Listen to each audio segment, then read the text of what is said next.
What's up, everybody? Welcome to the Chop Shop, the best 120 minutes of your day.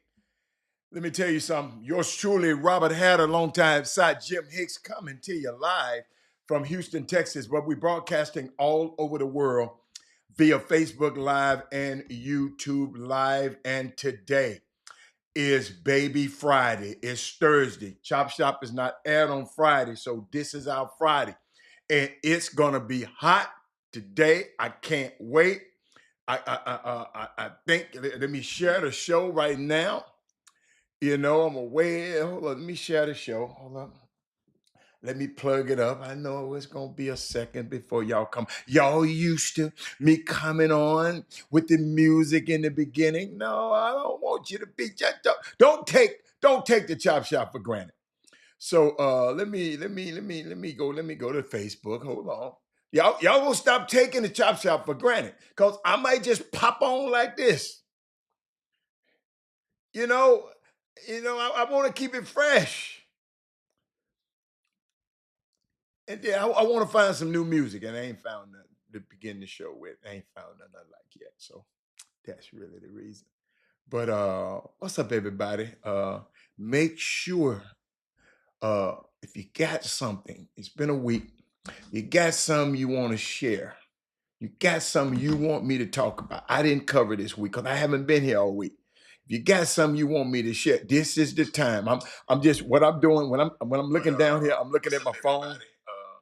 I'm sharing everything, to all my social media platforms, and that's what y'all. I hope y'all doing it every single day. If you keep sharing this thing, some other people gonna get it. They gonna say, "Oh, okay, all right, let's make that happen." So let's do that. Let's do that a little bit more. Let's share. Don't just like me, share me. You follow me? Just don't just like me, share me.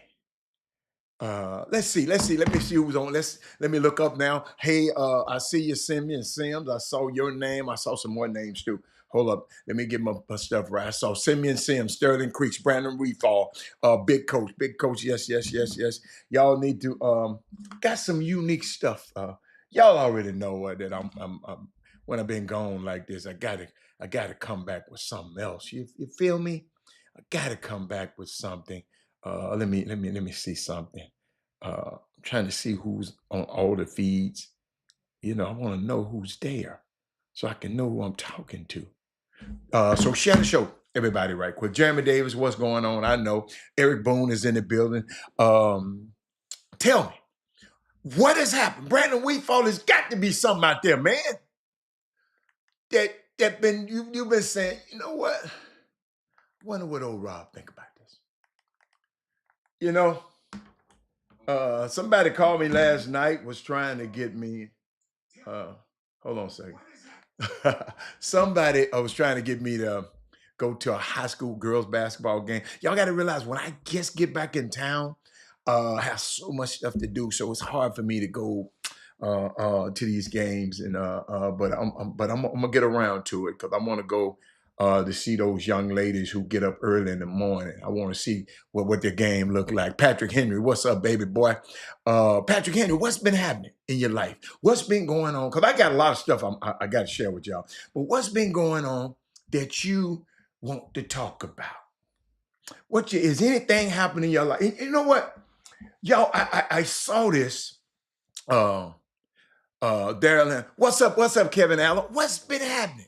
Got to be something. It got to be something you saw on the news. It's a trade deadline today. It's got to be something that you want to talk about. Is it you don't understand? But Robert, why wasn't this many trades last year? Why so many trades this year? Y'all don't have nothing. Y'all ain't talking about the Super Bowl. This is what I done learned about y'all. And I love about the NBA. The NBA did something I didn't think they would ever do. They overshadowed the Super Bowl. Ain't nobody talking about the Super Bowl. NBA is in every cycle, starting every cycle of every newscast. It's unbelievable. Why? He said, I went to my first JUCO game last night, real eye-opening experience. What? tell us what's so eye-opening about going to a JUCO basketball game. I'm sorry. I mean, what's so eye-opening? It's basketball. I like basketball wherever. Go. Hey, go to a D3 game. Go to see St. Thomas play. Go to see go to see D2 and NIA basketball. You'll be saying, what? You know, it's just basketball is basketball wherever you go, but it's the just and I got some behind me. This history behind me. Nobody said, Robert, who are those people behind you? I've been away too long, y'all. Y'all ain't sharp. Y'all ain't sharp right now like y'all used to be. You know, I've been away long. My voice is bother me. Y'all are not talking about. I like that. Boy, you know I got that one for y'all today. I got that one for you, Patrick Henry. I got you. I got something else. You know I got something for you. We gonna get there. But I'm just wondering. A matter of fact, I put all this on the back burner. Let's talk about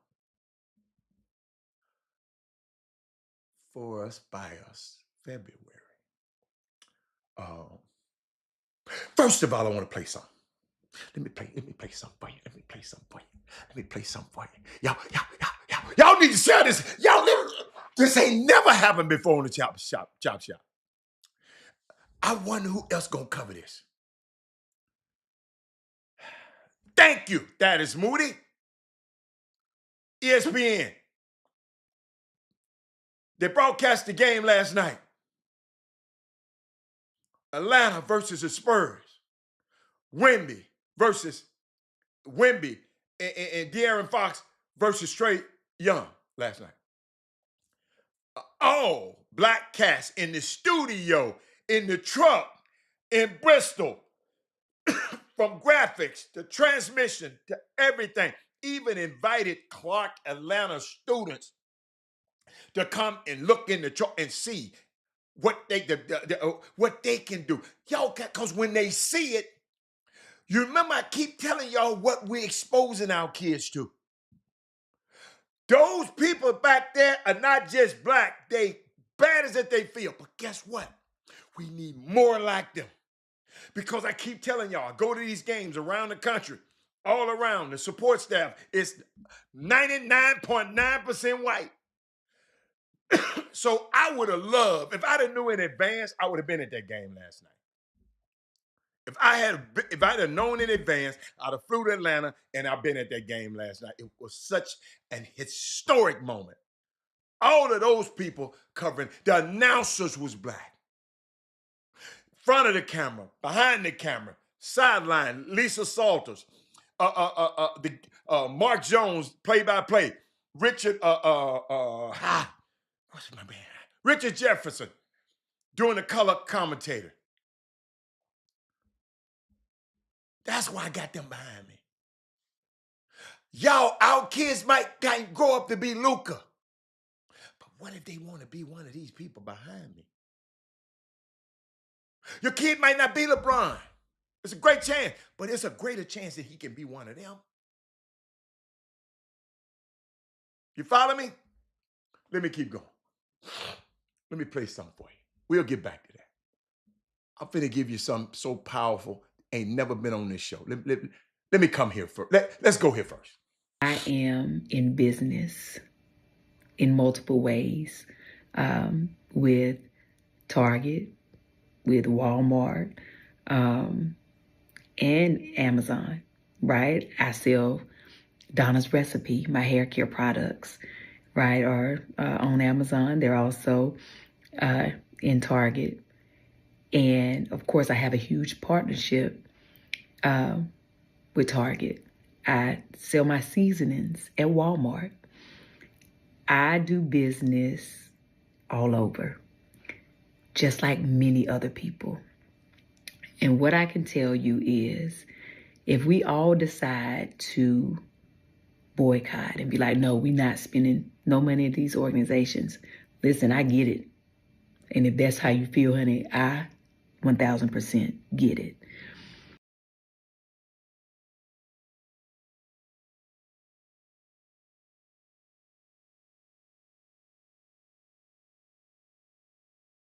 I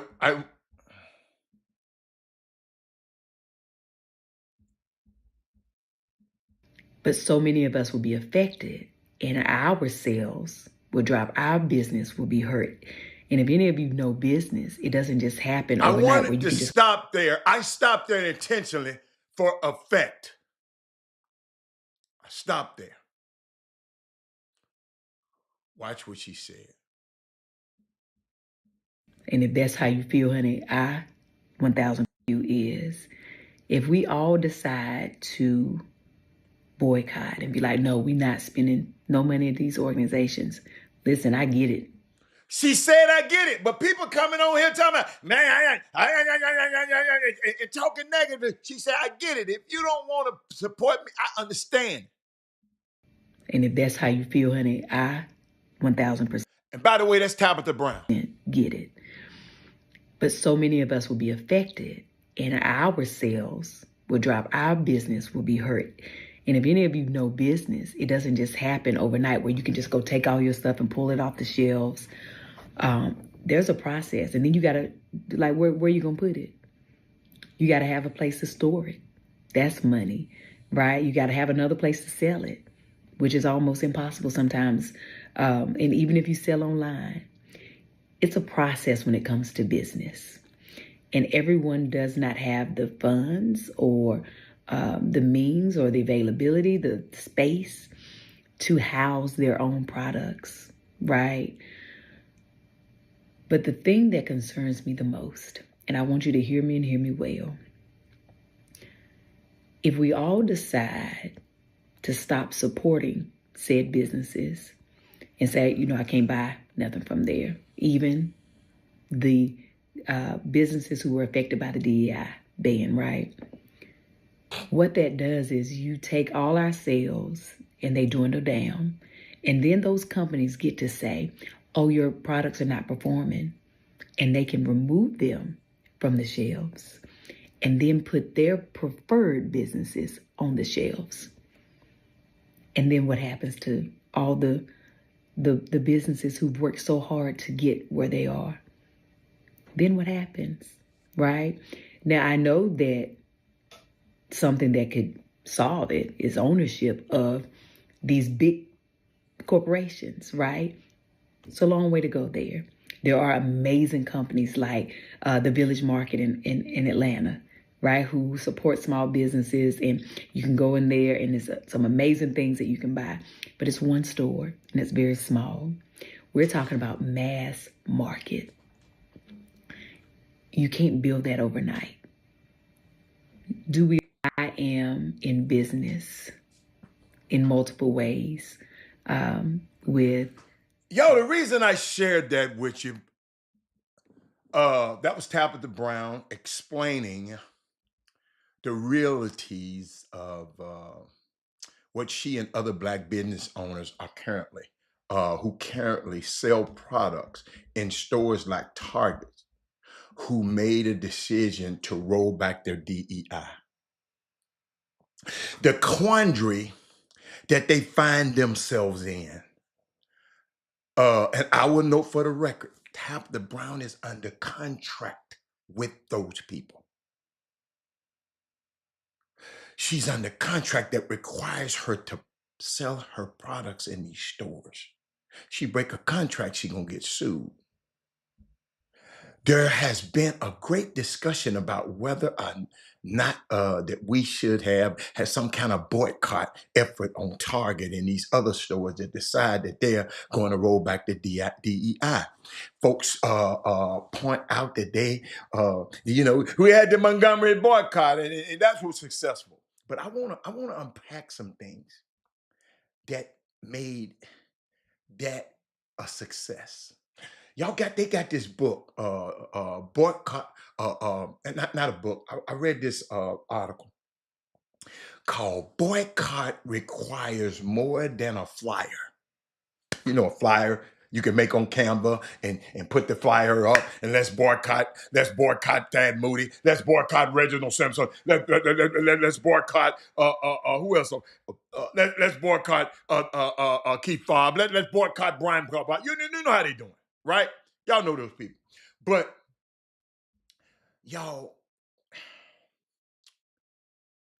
we got to figure out what is the strategy of the boycott. How do we collectively do something to have an impact? See, we so good with the tactic. You know the tactic. The boycott, the rally, the protest, the press conference, issue a statement. Those things are just tactics. What are your strategies? What are your goals? What are you trying? Who are you trying to move? What are you trying to move? Who is the decision maker? What are the pressure points? Today is a good day to be on the Chop Shop. Because I'm finna share with y'all some stuff. And I was thinking about Tabitha.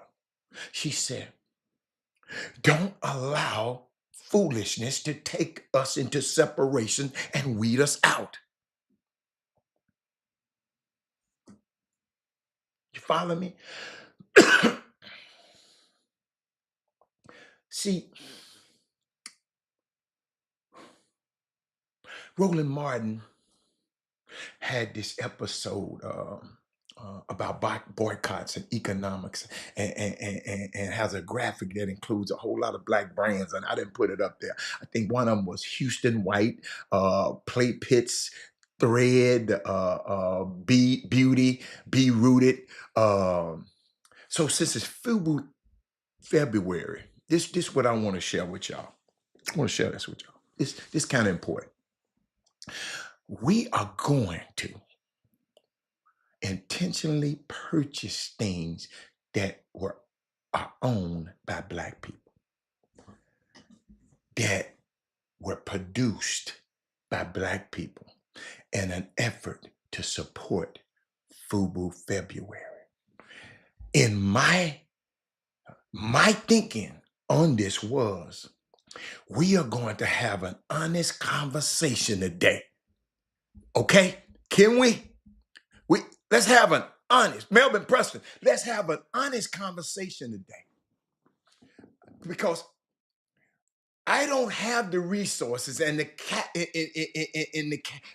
capacity to organize a nationwide boycott. However, one of the things we can do on this show is spearhead an effort to renew our minds. So we are navigating through this political era where they are doing everything but calling on Black Jesus. You ain't been watching, you ain't been listening to Chop Shop, you ain't been watching this stuff that's happening on the news, this news conference every day, an ignorant ass news conference. They want to destroy the civil rights advances that we've made so far. You follow me? We now have a lot of catch up to do. And the biggest place I feel that we need to catch up on is our mindset when it comes to the idea of buying black. It's a mindset. I'm going to give you a story. Can I share a story with you? A few years ago, this author of a book called Our Black Year, her name is Maggie Anderson. Great book. Y'all got to get it. I encourage you to read it. The book is called Our Black Year by Maggie Anderson. I encourage y'all to get it. She wrote a book called Our Black Year. It was an effort of her family to only buy black for 1 year. The book was published in 2012, I think by 2012. That was harder to do back then. Didn't have as much access to black-owned brands as we do now. Willie Sullivan. We didn't have the robust marketplace of the internet the same as we do now. It was hard. And she talked about it in the book, having to bypass all the really well lit up grocery stores to go to the little tiny little bitty black grocery store where they couldn't always get things that they needed. So she talks about what it meant driving out of her way, she and her husband and her kids, to get the resources that they needed. Having to find or think ahead because they knew that they were going to have they weren't going to have time to drive out there to this place more than 3 times a week. Grocery store 3 times a week. So but they wanted to go to this black-owned store. So they would have to think ahead. Guess what they did? They bought in bulk and had everything ready to go into the purchasing of this stuff. They had to shape shift into a new type of consumer in order to buy black in America for 1 year. They had to shape their mind. They had to reshape. They had to shape shift. And at the time, black community members who had money to spend, y'all watch this. If you were a black person who had money to spend, right?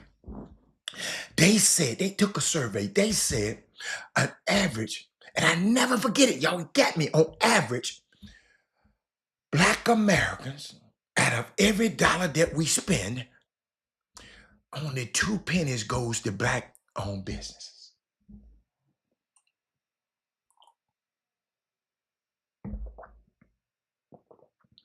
Out of every dollar that we spend, 2 pennies goes to black owned businesses, which is devastating and it's terrible. Charles Barkley said, terrible. Some of the worst rates of self-supported economics effort ever, which makes sense when you are descendants of those who were enslaved. And you do not do the work of tapping into the memory of the ancestors from whom your descendants that were not enslaved or colonized. Let's tap into their memory. Sometimes we act as though the only set ancestors we got got contact with is the ones who went through the trauma of white supremacy and colonization and enslavement. They said at the time, y'all, listen, black Americans only 2 cents what they spent was going to black businesses. They said back in that time, this in her book, back in this time, that was it. And I think they had, I think I'm gonna make, they said that at the time there were 1.9 black-owned businesses. Y'all got to hear this one. Y'all got to ring the bell, send it to your friends. You need to text, tag, tell your friends right now. Send them, say the Chop Shop is on right now. They can push the cursor back and listen to what I just said. But listen to this. Listen to this. Watch this. Which means, and if those 1.9 million black businesses, I think only 1.75 of them had one employee.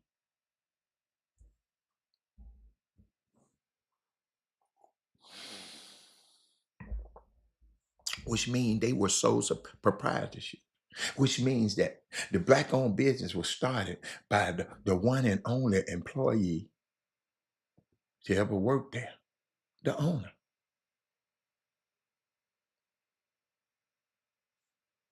And that's, they said on the show, this got me. They said if Black America would increase our rate of spend with black-owned businesses from 2 pennies out of every dollar to 10 cents, just an increase of 8 cents, we would inject enough capital into the American black economy. It would allow each of the 1.7 million black-owned business with one employee, themselves, the founder, to then hire a second employee. Oh, I don't think y'all heard that. And if we do that thing right there, increase our rate of spend with black owned businesses, which is something that no white person can vote against. They can't veto it. They can't protest it. They can't prohibit it. They can't sign an executive order to it.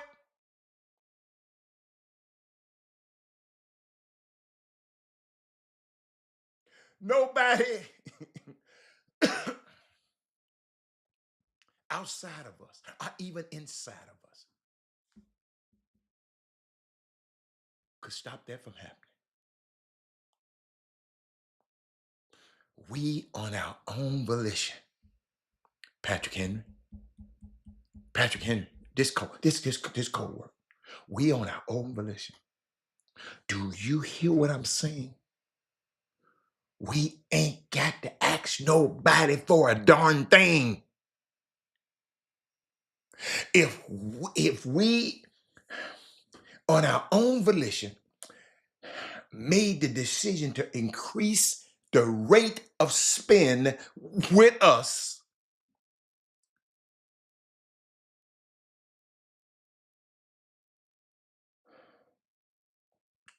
we are in the right time now.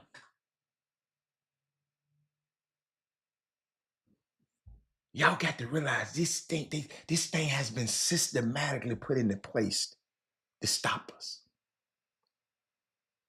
The ability to eradicate every single civil rights gain we've ever accomplished in this country. Y'all, they've done it before. We should be asking ourselves, why didn't we remember those lessons? And choose to wholesale, this is what we did, integrate into a society by by tying our economic sustainability and success to a group of people who never, for any significant length of time, demonstrated the capacity to see our humanity, let alone not take advantage of it. And here we are, 6 days into, and this is 6 days into Black History Month. We have the ability this February, and we're calling for this, FUBU February.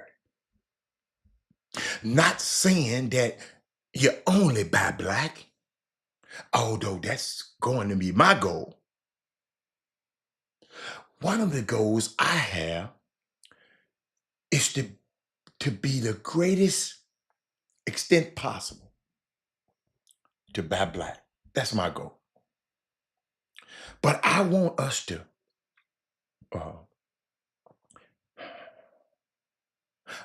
use this. And my goal and my strategy, I want y'all to do, under which the FUBU February is a tactic. And my strategy that I'm suggesting that we embrace is to change the way we think about patronage and economics in our community. And I want us to change the way we think, because if we could cultivate a mindset that say we buy Black first, we buy Black always until we can't buy Black.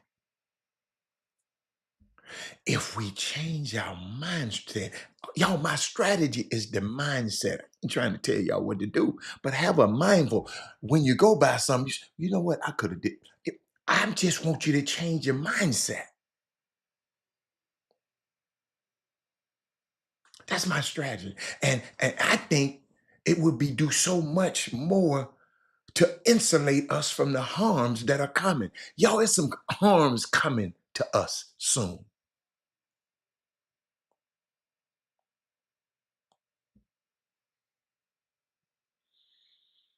The tactics is for the month of February And I'm not gonna hold you.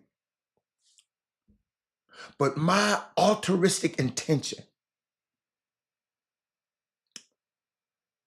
is that this go beyond February. I'm just gonna be upfront about it. My goal is that it goes beyond February. We'll be able to embrace a process of renewing our mind. When I go to the dealership to buy a car, I want that, can that guy there help me?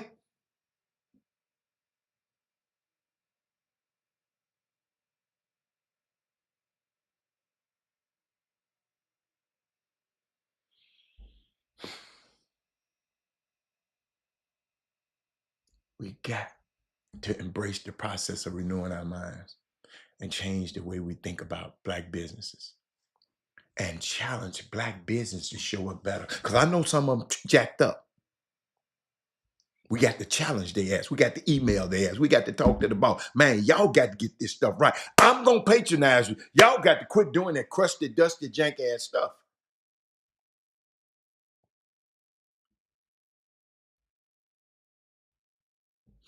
And for you Black businesses, and not all right now. There's not on a par with excellence.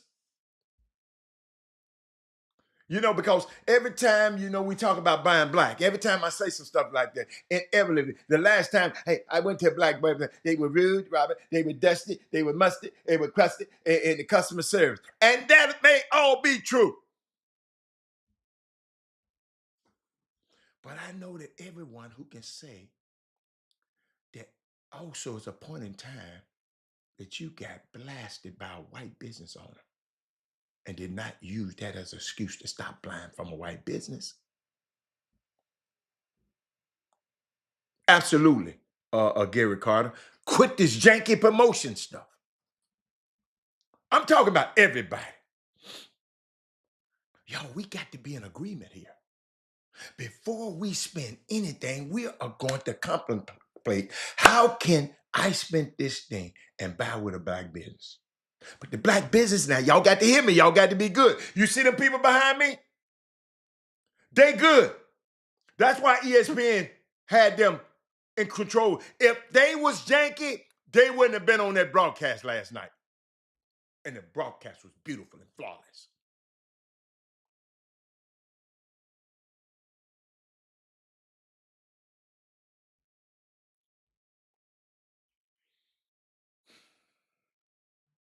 Before we spend anything, just contemplate. How can we spend this thing and buy it with Black business? And I also want to hear what Black-owned brands that we need to support to each other. What database that y'all have access to crowdsource? Y'all know I found a woman feminine product called rainpads.com.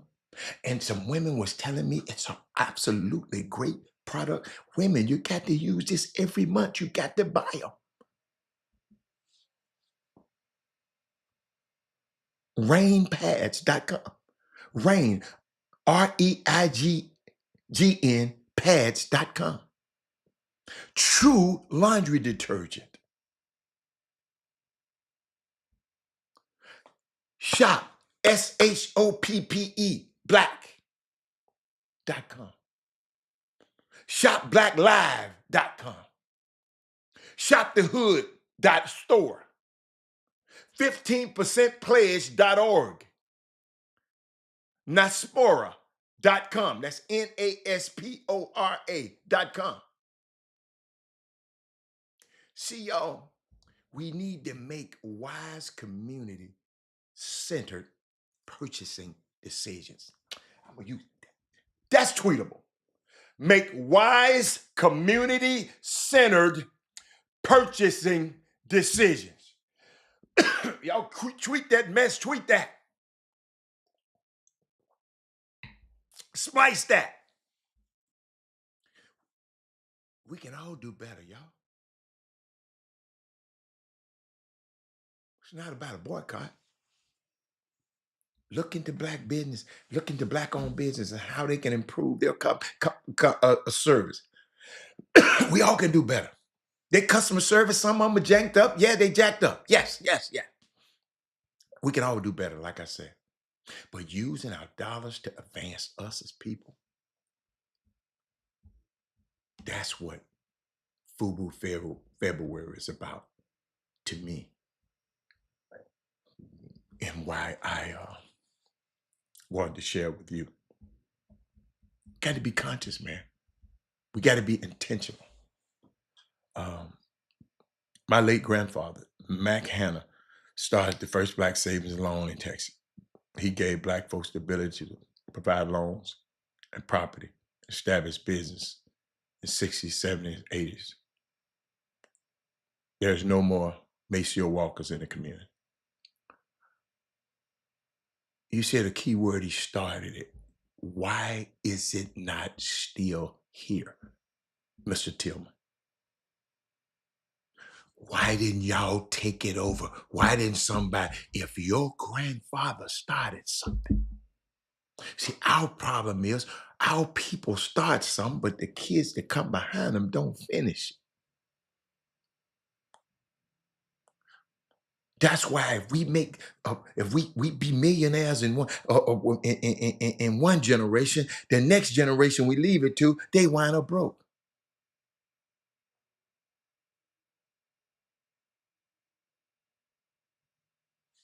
Thank you for sharing that. My late grandfather, Mac Hanna, is that who they named Hannah Hall after? Over there at TSU? Started the first black. Why isn't it now one of the biggest black banks in the country? Why? I don't know the history. Why didn't nobody keep? It's people's in the 90s and the 90s and the 2000s, and it's people that still need the same thing. Because the saving and loan crisis shut it down. How? The savings and loan was when they had those bad and crooked loans, that whole industry. But if you're doing great business,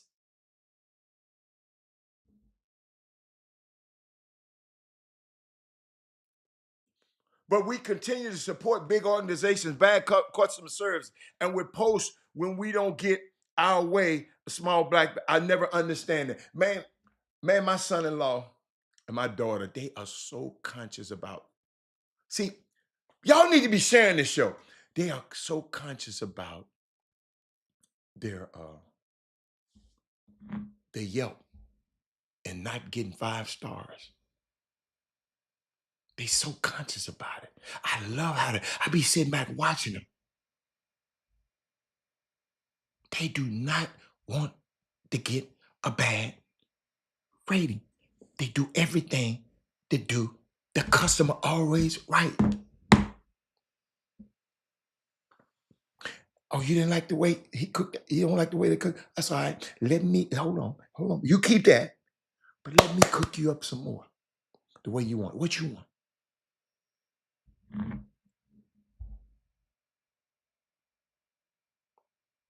It's imperative that your customer service have to be great.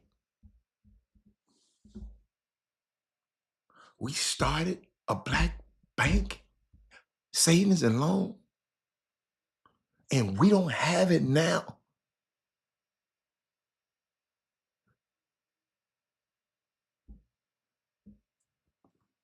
It saved the bad part of the saving loans was shut down. It's still some people. It's still the bank. It could have turned it into a bank. Then we would have been a banking institution.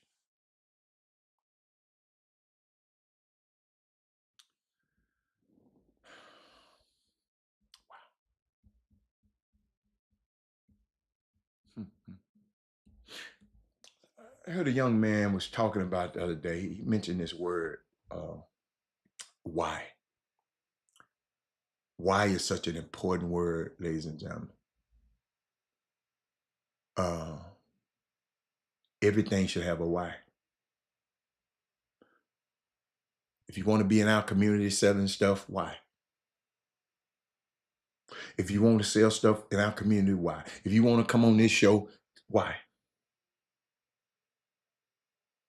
Why?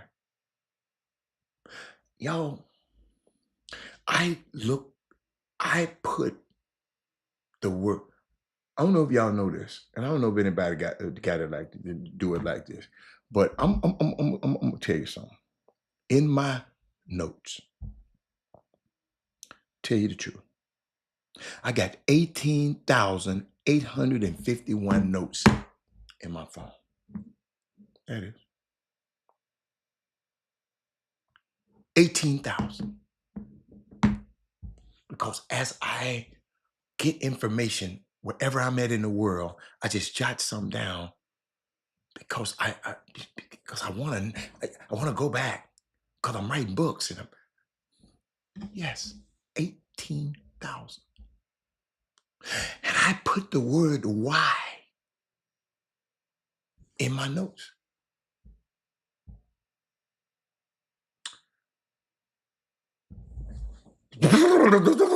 I mean, and everything stopped at what 2012, 2013, around in that time. I guess that's when I got my iPhone. Maybe that's when I got the iPhone because I used to be a what you call it, a BlackBerry dude. And I got notes on my BlackBerry somewhere. I don't know what the hell it is. But tell me, you need to go back and study your family history.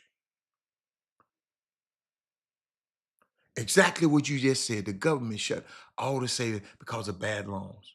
They grouped the minority savings. Okay, should we should have evolved into a bank though. Thank you, Barry McDonald. Barry McDonald.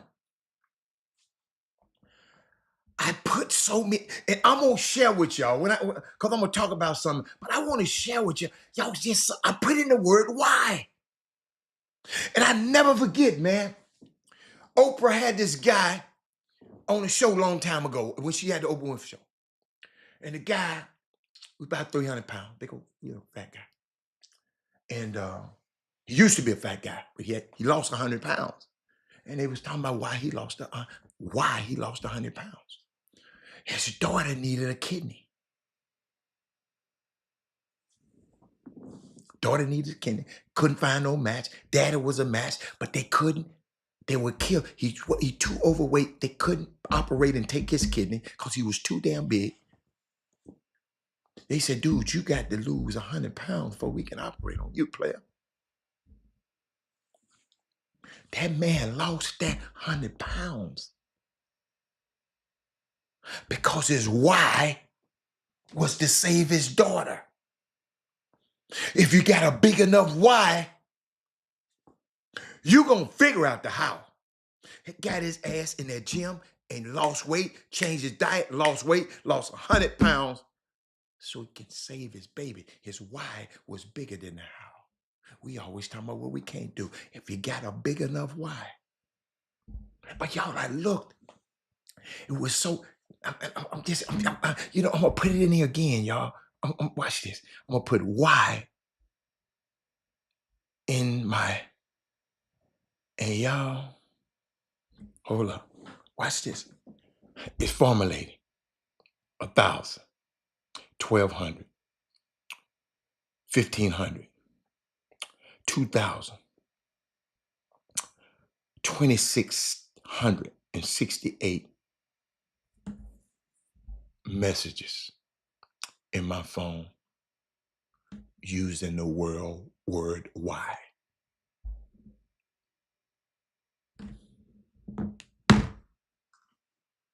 Why, Barry McDonald? Why do I come on here and do this show on time every day? Why? I ask myself why. That's why I'm here. Because my why is so big. No matter what's going on in my life, I make a way how to be here and show up for y'all. Because my why.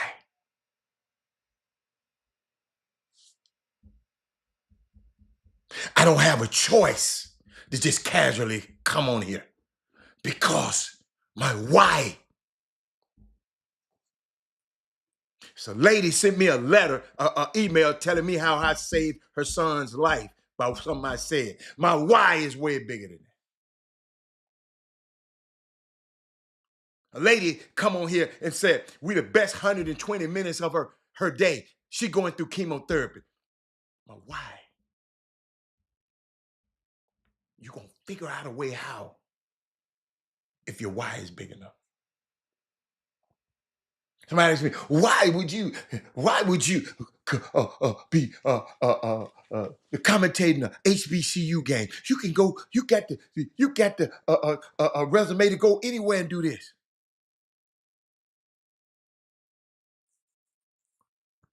I got a why. When I go to these campuses and young people seek me out because they never met no guy that did what I've done. They've never met no, y'all just, oh, this Robert, he on the show with Jimmy. What? You ain't gonna find too many people who been in the green room 9 times, especially black, represented 17 first-round draft picks. It ain't too many of us in the world. So these young kids get to sit and talk. They don't know at first, but when we get through talking, but why? When I go there, the little boy seek me out and say, man, this is what I want to do. This is what I want. They talking and I don't know. I get the chance to go and meet kids I would have never. I wasn't going to TSU games like that. I go every now and then.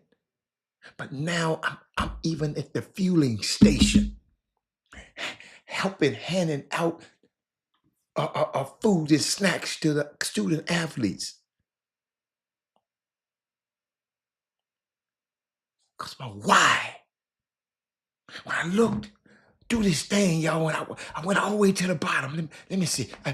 What I said, hey, I got to keep going. I hope y'all can see me going.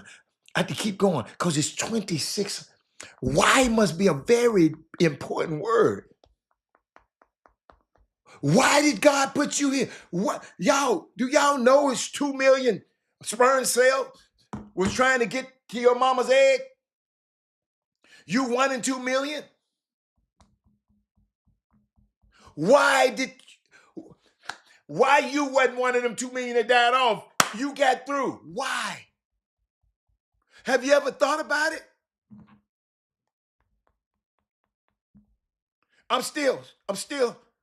I'm gonna go down to the last why. Still going. Y'all see it? Still going. 2,600 things that say why. Why got to be an important word? I just thought about this morning. When that little young man said everything should have a why. He said a wise man told him everything should have a why. When you want something from our community, when you want something, y'all should have a why you come on this show. Why? That's why I tell you, don't just like me. Share me. Share this show. Share it. Text, tag, tell somebody. Let me see. The first, y'all, let me tell you, what's the date? Hold up. I'm going to give you the date. Hold up. I'm at the end. I'm going too fast. 2012. January the 14th, 2012. Why?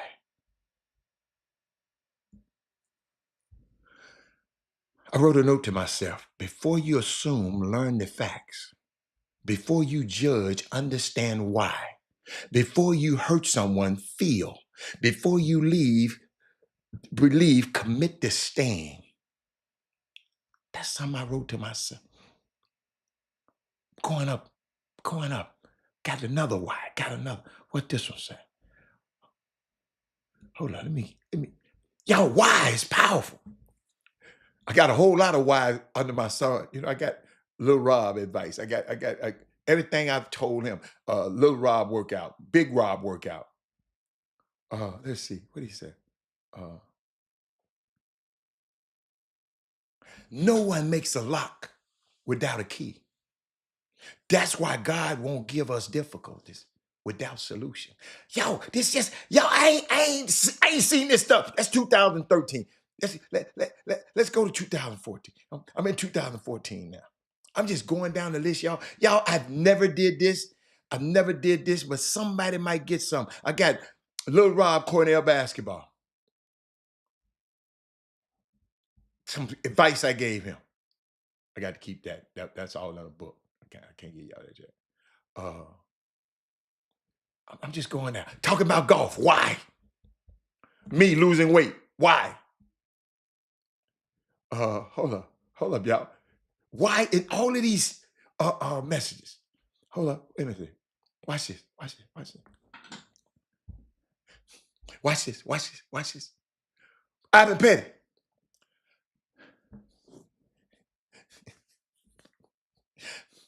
The number one need of a male is sex.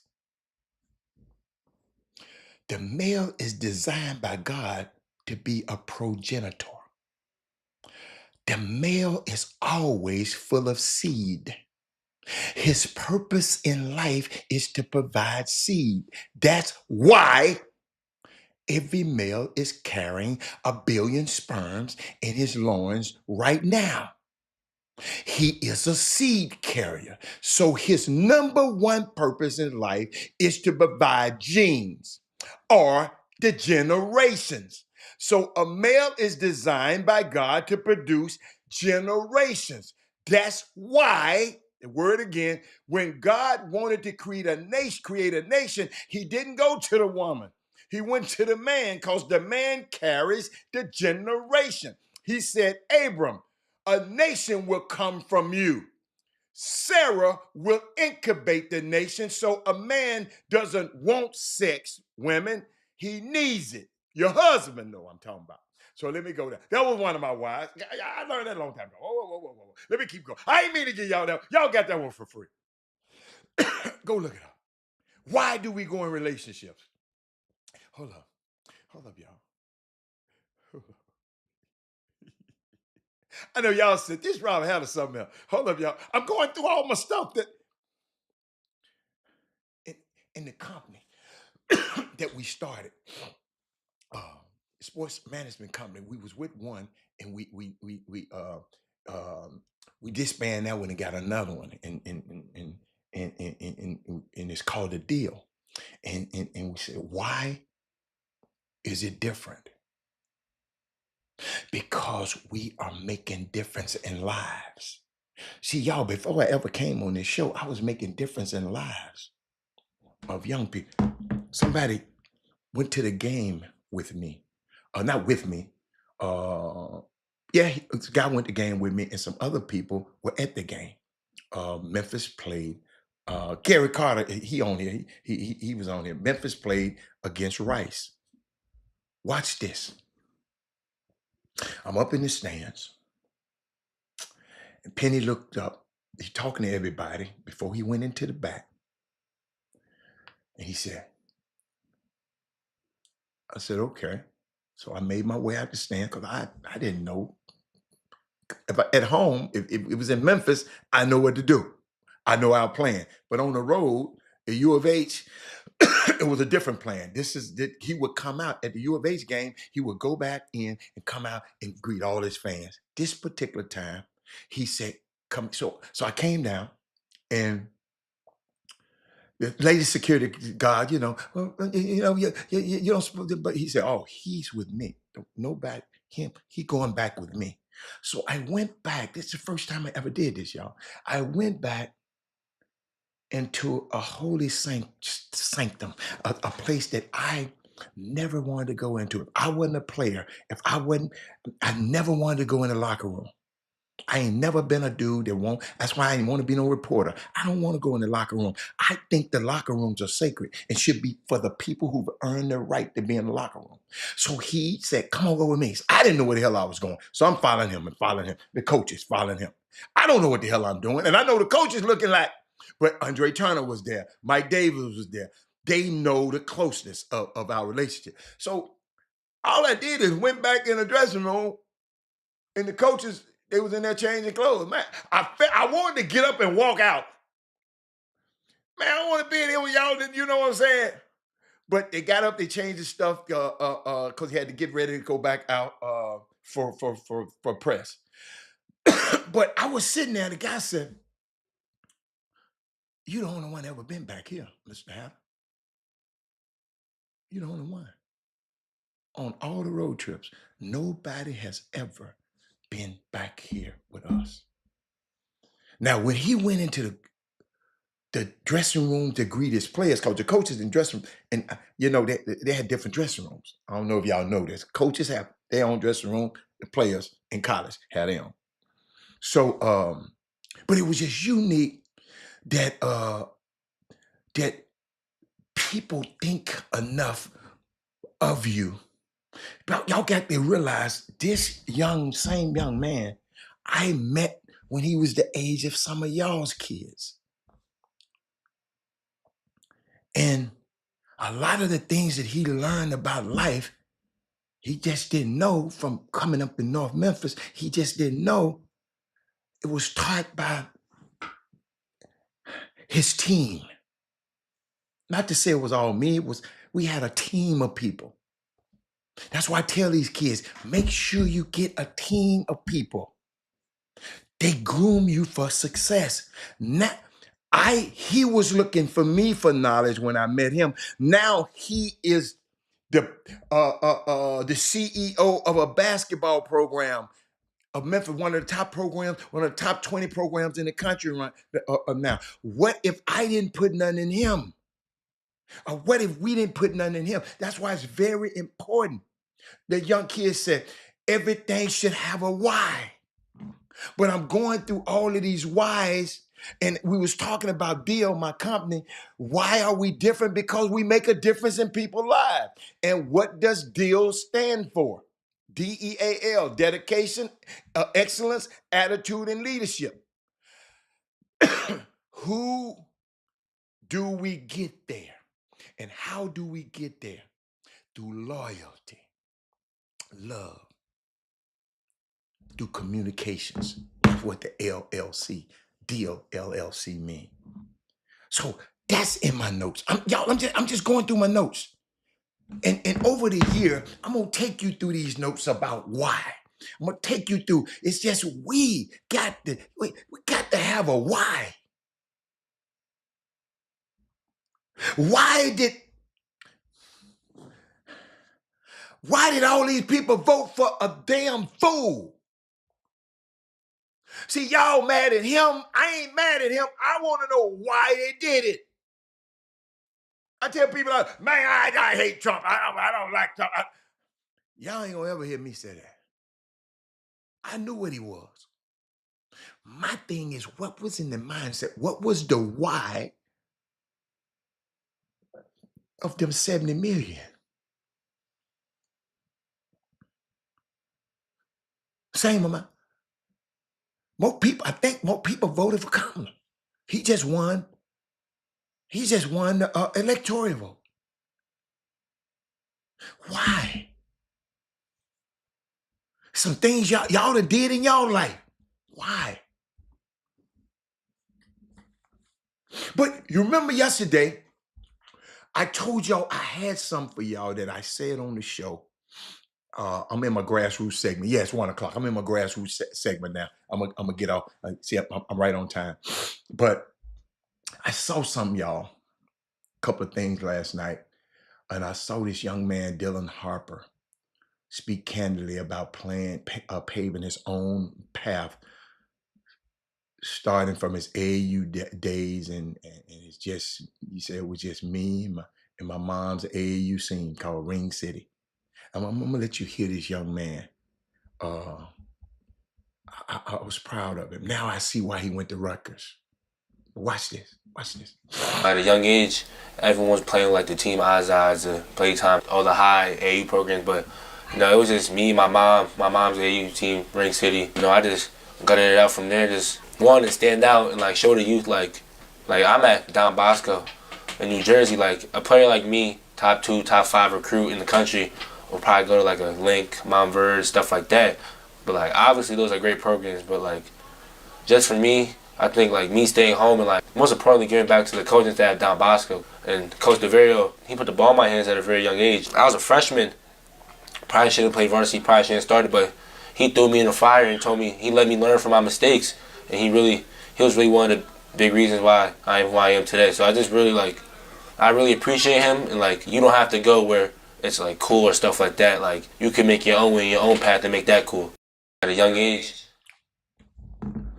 But as I've been watching basketball a little bit more and being a color analyst and analyzing basketball situations, it's a good place that I start when I make my Robert rules and stuff up like that. I just don't do it just to be doing it. I have a why. I have a why. Malcolm,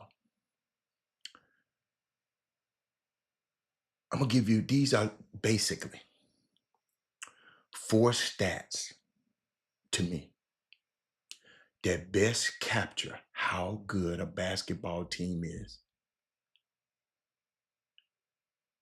And I'm gonna give them to you in the order of importance I think they are.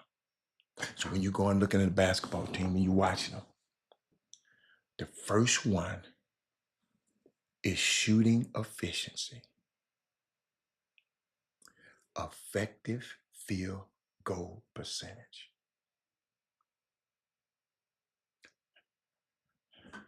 Are they going 2 for 20, 2 for 11, are they going 7 of 8, 6 of 10? These are stats you got to look at. TSU had better stats than UAPB the other night, but they still lost the game. And one of these factors I'm gonna give you up here, one of these stats I'm gonna give you. Remember the first one, number 1. Keep that in your head. First one is shooting efficiency. And this is basically how often a team make their shots, in case you didn't know. How good they are in shooting, waiting for the fact that the 3-pointers are worth more than 2. That's what field goal efficiency and shooting efficiency is. The next most important is turning the ball over.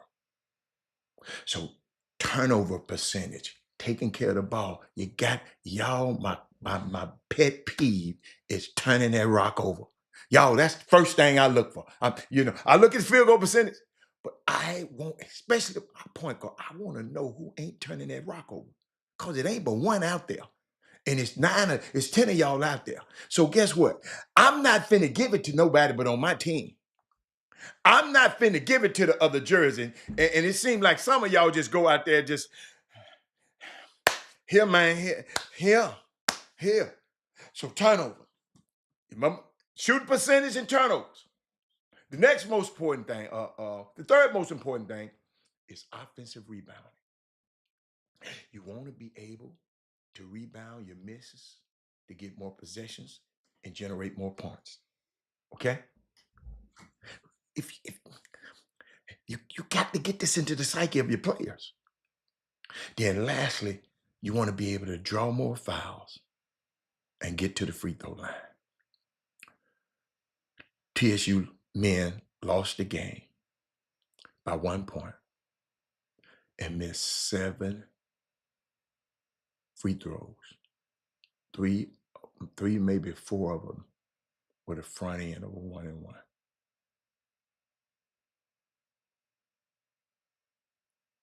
So those, I had to share that with y'all because some people called me and said, well, Robo, you didn't finish, you didn't finish. But the deadline, by the time we get off this show, the trade deadline will be over. And I'm trying to see if anybody sent me anything. Oh, the Atlanta Hawks are trading DeAndre Hunter to the Cleveland Cavaliers. That's a breaking Chris Haynes just broke that. Let me see if it's something else. He reports that Trae Young really wants to win and that the Spurs had an eye on him before trading for De'Aaron Fox. Hold up, y'all. Let me see. Let me see. What else did happen? Because they send me stuff in this little special something about Kevin Durant, y'all. Y'all notice I don't never just really talk about him as being the great. I mean, he cold. Y'all ever notice that I ain't never said that's my favorite player or something like that? I ain't never did nothing like that. You say you miss you guys today. Catch you tomorrow. Okay, Terry. Terry.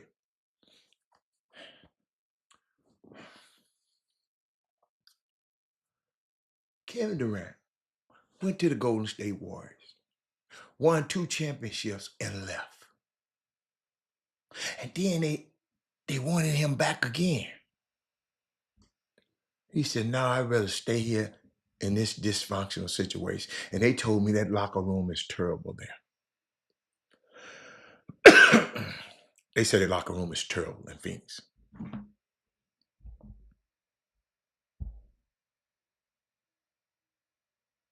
Let me see something. Hold up.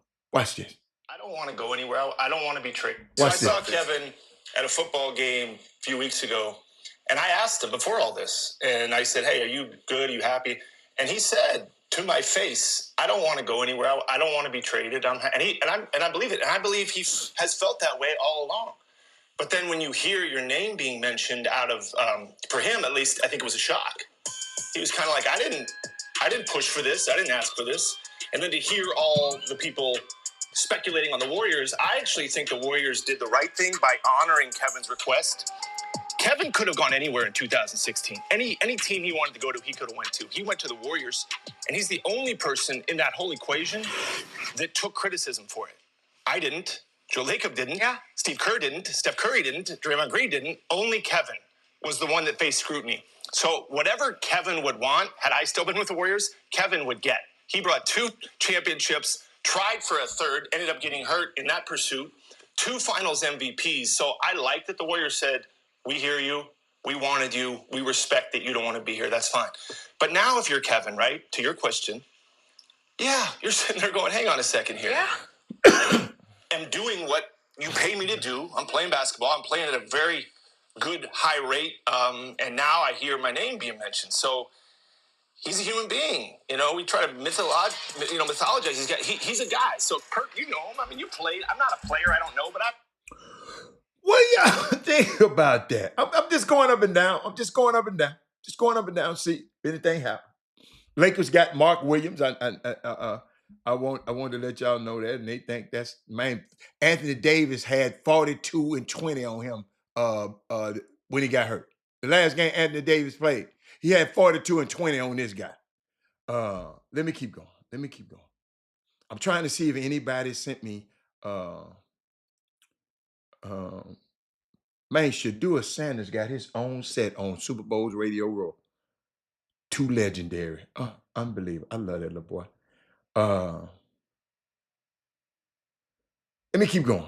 I hope. So let me see what else I want to tell y'all. You know what though?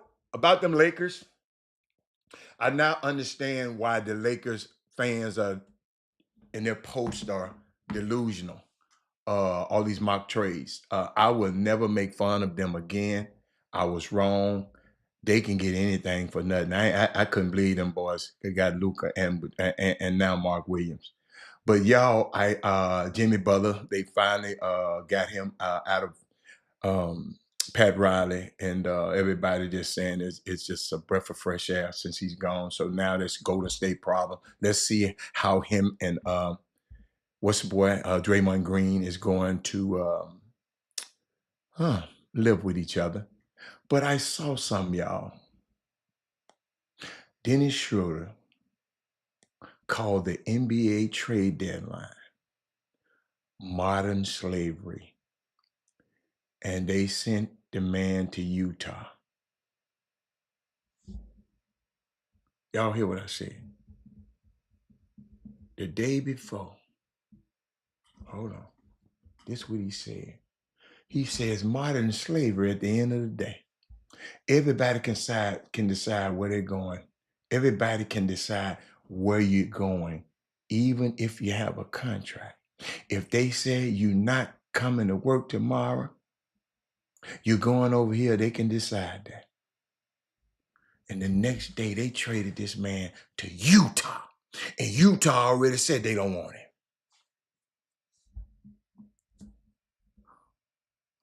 What y'all think? Lakers will line up this year with Luka 6'6", Austin Reed 6'5", Dorian Finney-Smith 6'7", LeBron James 6'9", Mark Williams 7 feet. The shortest player is 6'5". Ladies and gentlemen, I'm sitting back. They send him to somebody just sent me something. Man, I'm not, man, quit sending me that. Quit texting me that. But y'all, I was thinking about something, y'all, because I'm telling y'all, I've been in this business a long time. It don't happen like this. Think about this. Luka Doncic got traded. Anthony Davis got traded. Jimmy Butler got traded. Zach LaVine got traded. De'Aaron Fox, Brandon Ingram, Kyle Kuzma, Chris Middleton. Did I say Mark Williams. Andrew Wiggins. This is the craziest NBA trade deadline. I tried to go back and check another one out and try to see. I don't know if this trade deadline would ever be top. I didn't realize you can move this many pieces with the new collective bargaining agreement. And I'm just sitting there, y'all. I'm watching Dennis Schroeder.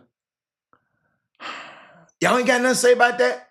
One day the man said the trade deadline is like modern slavery and ain't nobody got to say nothing about it.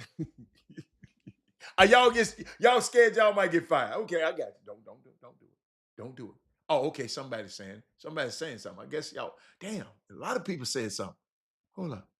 I'll know it then. Katie, how to be traded? Katie, how? I don't understand what you're saying. He's German, man. Grew up in Germany. So it's all right. Let me see if something else happened where I've been on the air. I don't think KD gonna. I know Big Doug think he gonna get traded. I don't think KD gonna get traded. For who?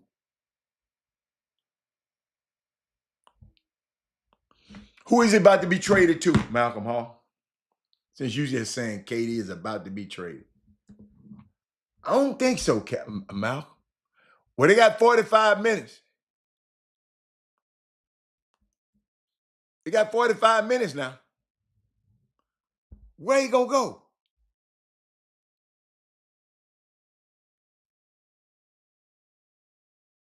Where they gonna go? I'm just looking.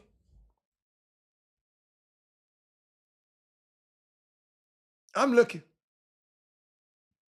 I knew they was gonna trade Karis LeVert and George. I didn't know about George Niang, but that's who they traded DeAndre Hunt.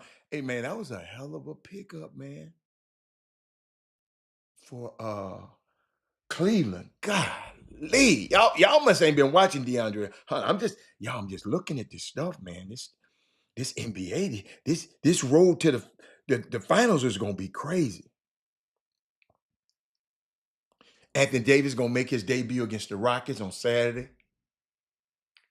I'm just going. I'm trying to see if anybody sent me something that's worth it. Ain't nobody sent me nothing yet. What the hell? Who's it gonna be traded to? They haven't said where Katie is going, but too good going to be traded. Who is they?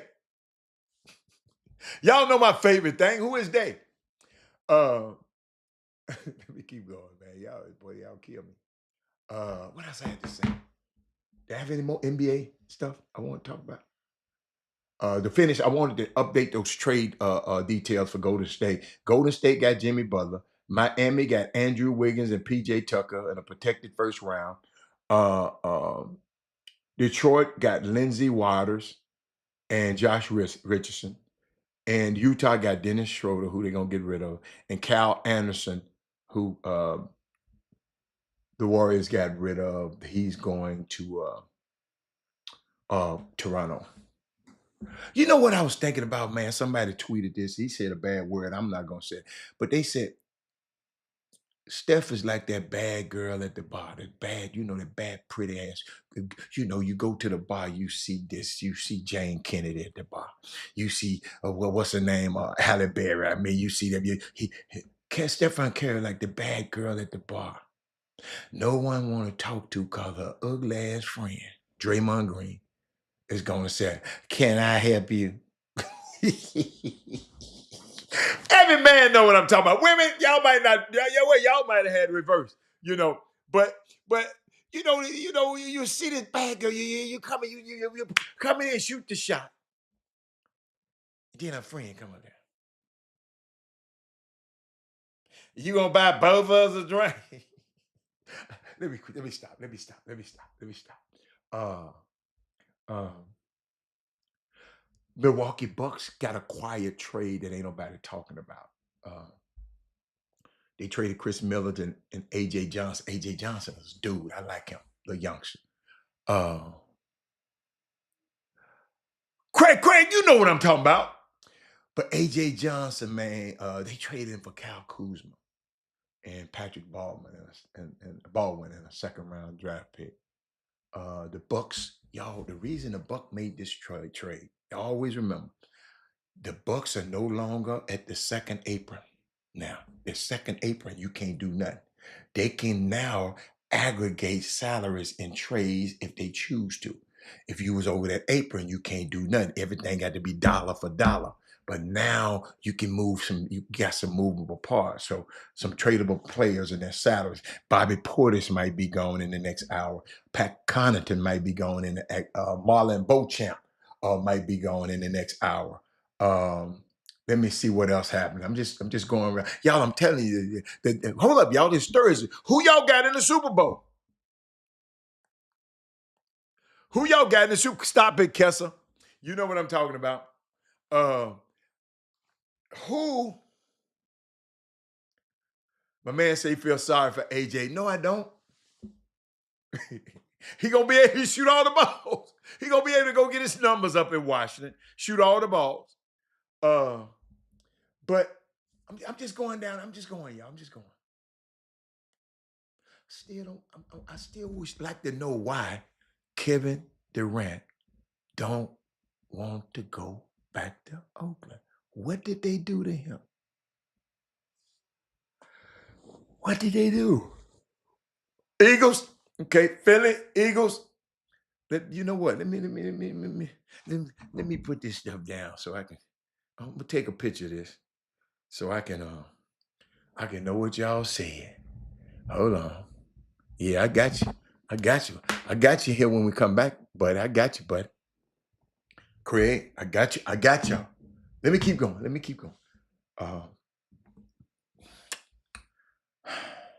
Y'all, PJ Ducker, he ain't on nobody's team. He just, that they don't want him on the facility. But he has been traded to 3 different teams in the past 5 days. PJ Tucker still getting that money because of Draymond. They've been beeping behind the scenes. Okay, but I don't think if Draymond wasn't there, he would go back. Huh? You think so, Lori? Okay. So he disliked Draymond. Now, Lori, now they telling me now, the locker room up there right now in Phoenix is toxic. Who on that team making this toxic right now?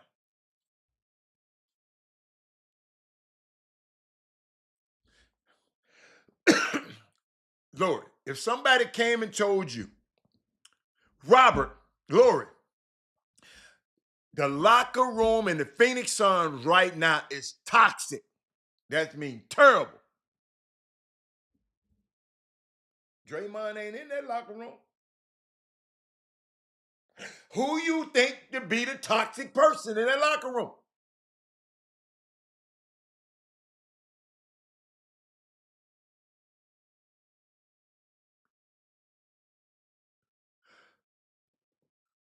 Oh, okay. Okay. I got you. I got you. I got you. I got you. I got you. I got you. I like that, Lori. I like that one. But Lori, Brandon Weefall seen and says, Bill. Why? Because Bill said, man, you ain't trading me. I got a no trade clause. Why is he? Was Bill a bad locker room guy in Washington? I ain't never heard that.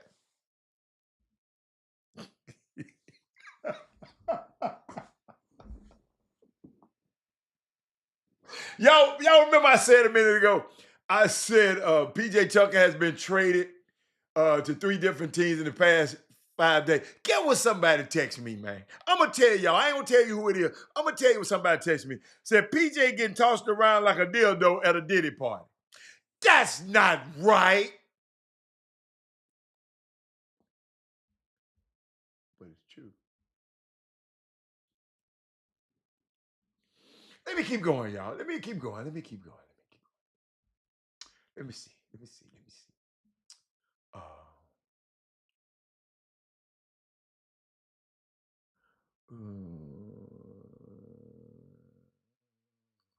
Who is that? Okay, let me keep going.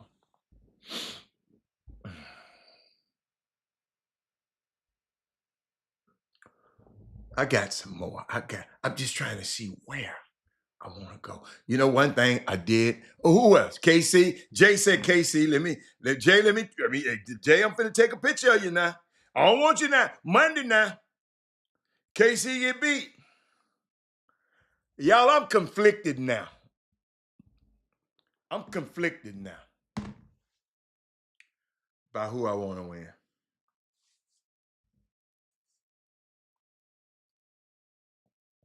KC owner and all of them, they Trump supporters. And the owners at Philadelphia not.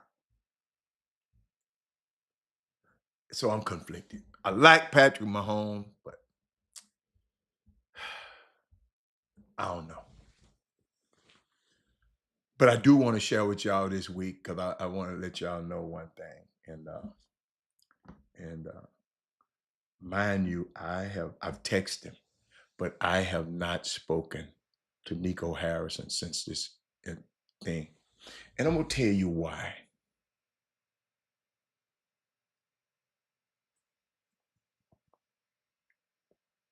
If he want to talk to me, he will call me. See, me and my friendships on people, I don't impose on my people that much. If he want to talk to me, he will call me. But what I want to do, I want to share this with you. I want to share with this, and I'm gonna bring Jimmy in. I want you to understand what happened with the Dallas Mavericks. I want you to hear this. I want you to hear this. I haven't talked to Nico. We've texted, told him how I feel about him. I'm in his corner. I didn't want to bother him because I know everybody in this mammoth was trying to call. He gonna call me and say, let's go play some golf. And then I'm gonna hear it. And then I'll share with y'all what I can share. But what happened? Because people asking me, and I'm talking to other people around the league.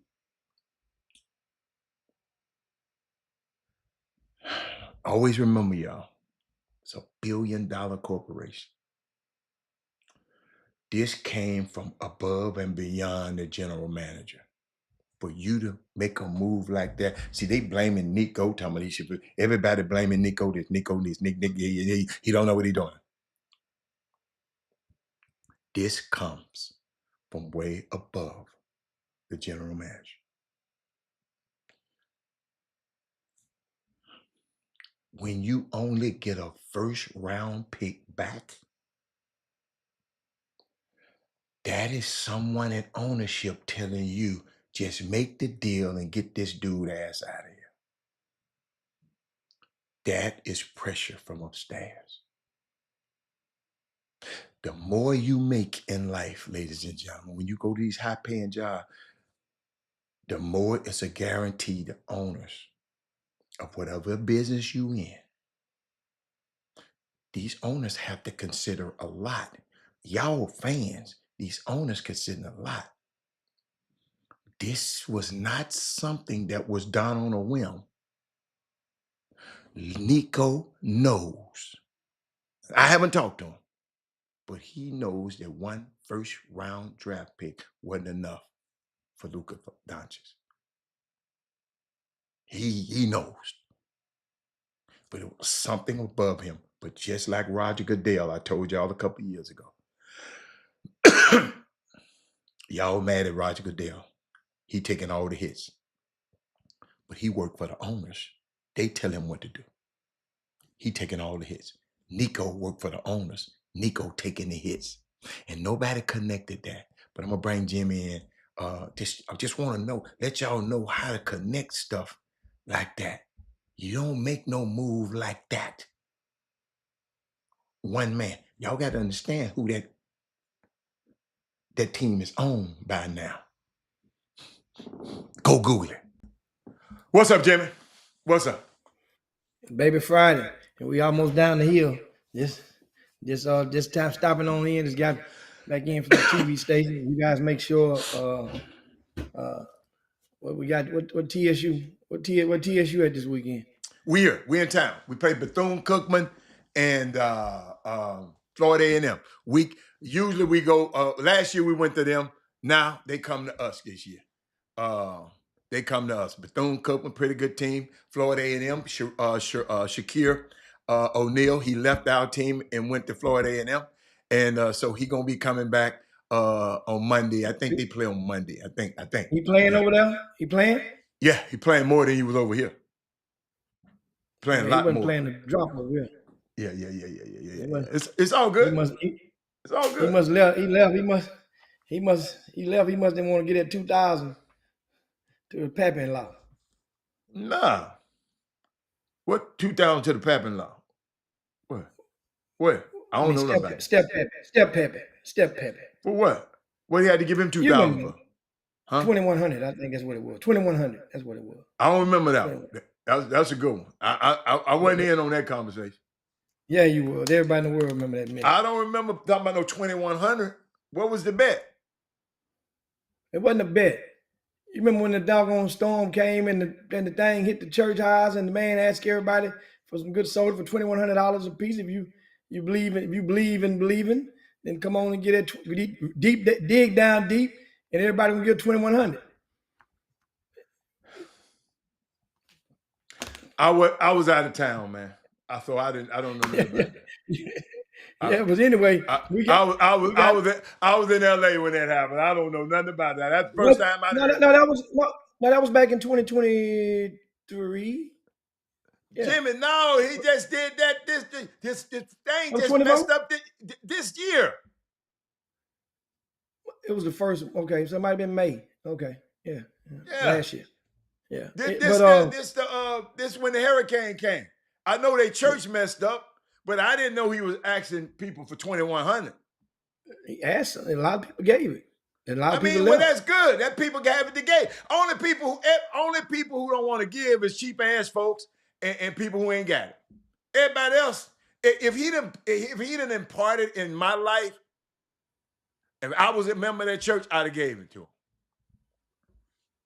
I would have. Can't put a value on that. But no, we play, let me see who we play. What's the name of the people? What up, y'all? I was back here. We played Bethune-Cookman. Y'all, hold on. No. We played Florida A&M first on Saturday. We played, the girls play Bethune-Cookman tonight. Okay. But Saturday, we play Florida A&M, the girls and the men gonna play on Saturday. On Monday, the men play Bethune-Cookman. with the standalone game, but the night the women play Bethune-Cookman at 6 o'clock tonight. I can't wait. I can't. Trey, I'll tell you later, Trey. Trey, we ain't gonna talk about that. What else you got, Jimmy? What's up, Ed Harris?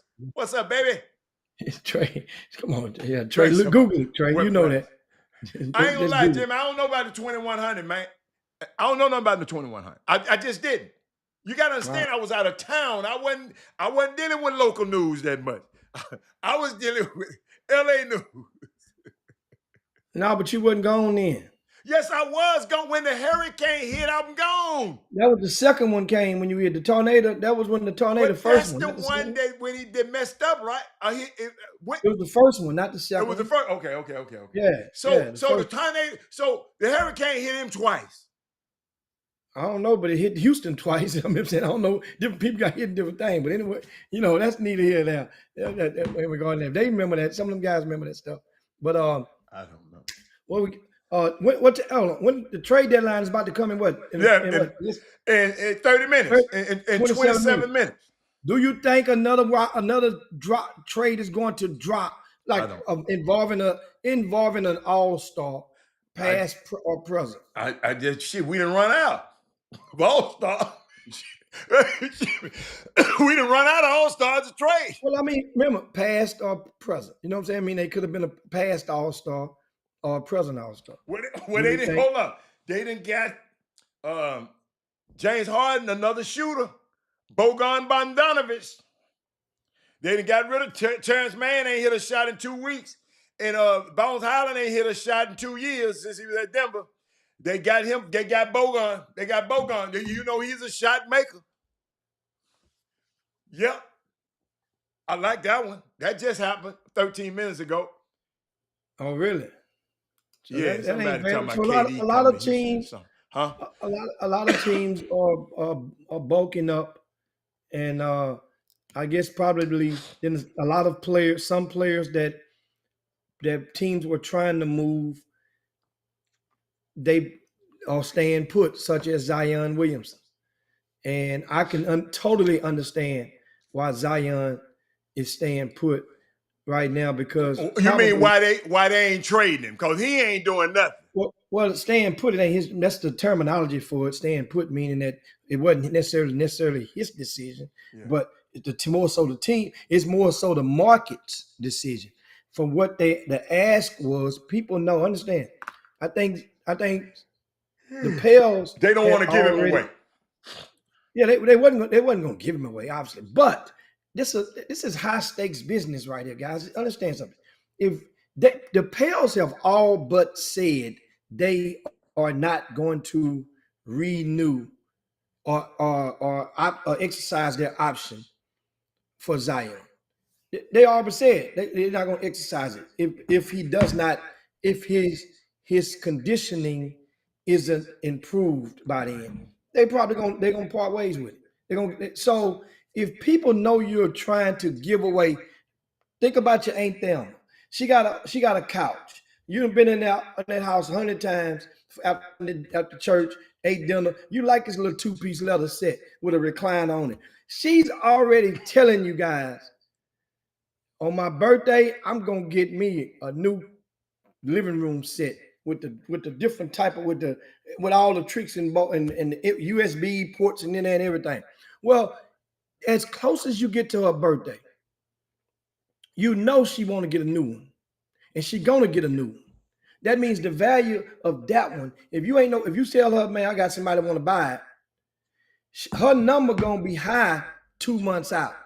The day before or the week before that birthday, she just want that mess out of her living room, right? So the people know that she want that mess out of the living room. Put it like that. So their offer gonna be lower.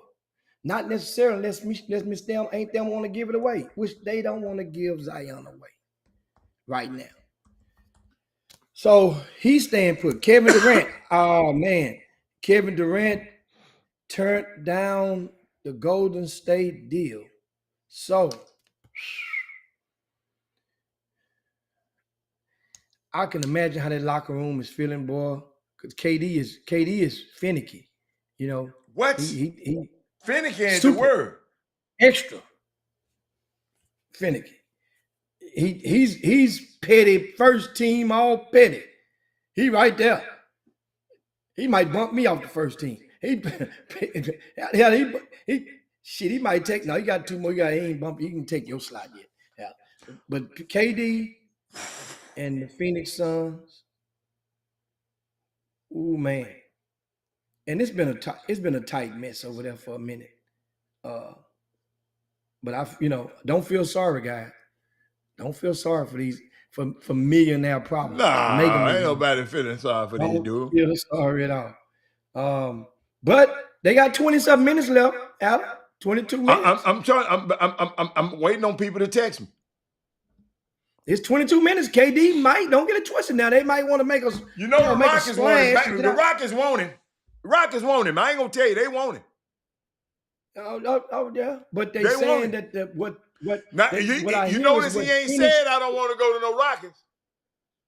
Well, he ain't said that. But He what ain't said that. Phoenix is asking, Phoenix is trying to ask for the moon because Phoenix didn't really want to get rid of him like then. They hate that the cat done got out the bag on the Jimmy Butler deal. And then you see Jimmy Butler, after he said, I ain't signing for no 2 years, I ain't gonna sign. And that's exactly what he expected to do. Because they know where she gonna go. You gonna stay in Miami? Jimmy, somebody called me from Phoenix and said, Robert, this is the most toxic locker room in the league right now.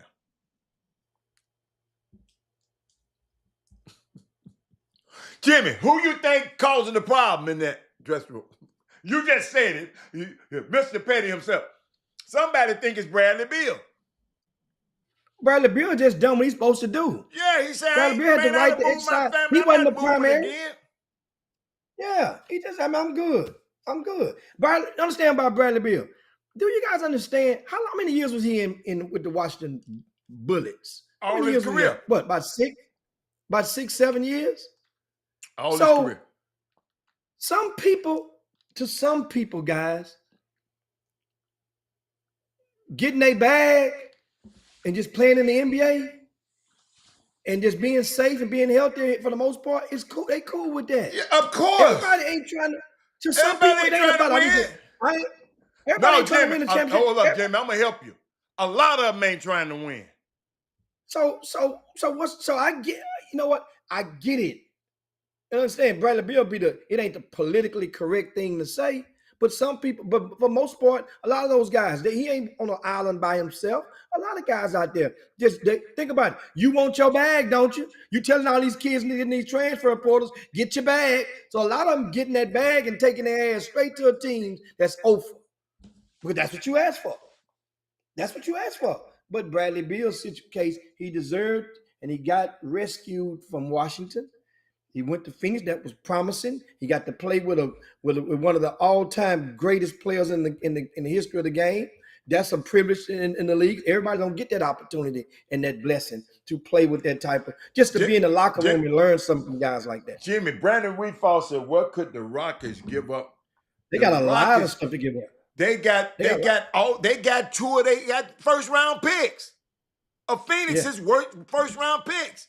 The Rockets so Van Fleet would be one because his money cap. A lot of our guys are young, so his money would be the closest, the core of the deal. His salary would be the core of the deal. Put it like Jimmy, that. they gonna want some picks. They don't want that little something big. They ain't trying to get him. His money, they got to throw him in because the money got. How do you know? Yeah, but I'm just saying. But the value is in the picks. Yes, the value of the picks, but they got to make the money get within a certain range. So he would be part of the economic component of the deal. They would have to throw Fred VanVleet in there. But they want to start the young cat anyway now. So Fred VanVleet making $42 million a year. Yeah. They got to throw that in there. In order to, you got to also in order. That's the closest thing Brandon we got. Let me help you out one more time because I don't think you just heard me. Bradley Beal is not in the minority of players just playing and ain't trying to win. And I'm trying to tell y'all something, and I hope you hear what I'm saying. It's a whole lot of them out there ain't trying to win. It's a whole lot. It's a whole lot. Listen, Brandon Wheatfall, A whole lot of them. Yeah, They just out there for the know that. check. But then some guys out there, there's others that really don't know how to win at that stage, at a certain level. And then there's others that done won, but they're not going to give 110% unless they got, and trying to turn and flip their teammates in the win, and if they're not paying it all in as far as matching their output. So it takes a lot. The Lakers It got takes rid a of your lot. boy homeboy Dalton Connect, man. The Lakers have ran I Dalton can see Connect that. behind him. I totally understand that. You know why? It's my theory. Immediately, what popped up in my mind when I saw that. You know what popped in my mind? That clears the path for Bronny because he was all the way in Bronny's way. Bronny was never gonna touch the court before this dude did. This dude, Jimmy ain't he don't play the same position. demolished. What are you talking about? But that's a slide off the bench. He's a guard. He's a two guard. He's a shooter. He's a wing. In that thing, remember all the points he was scoring in the summer league? Had you remember all that points? How he was killing in the preseason, and he was killing. That dude, it was no way, Bronny. He just stole all Bunny's thunder everywhere you could think about.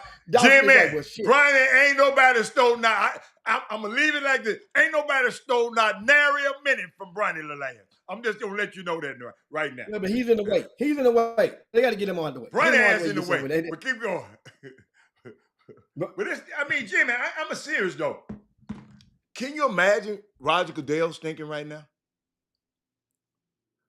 The NBA, when the Super Bowl week is going on, ain't nobody talking about no damn NBA. Jimmy, the NBA leading every broadcast. What's your favorite word? Of mainstream media. The NBA. Yeah. This ain't never happened before. Roger Goodell don't like that. Because the football gonna be over. And guess what? Everybody gonna want to see these new people in these new spaces. So all y'all people talking about this ratings down for the NBA, watch what the ratings happen for the NBA. Remember I told y'all here first.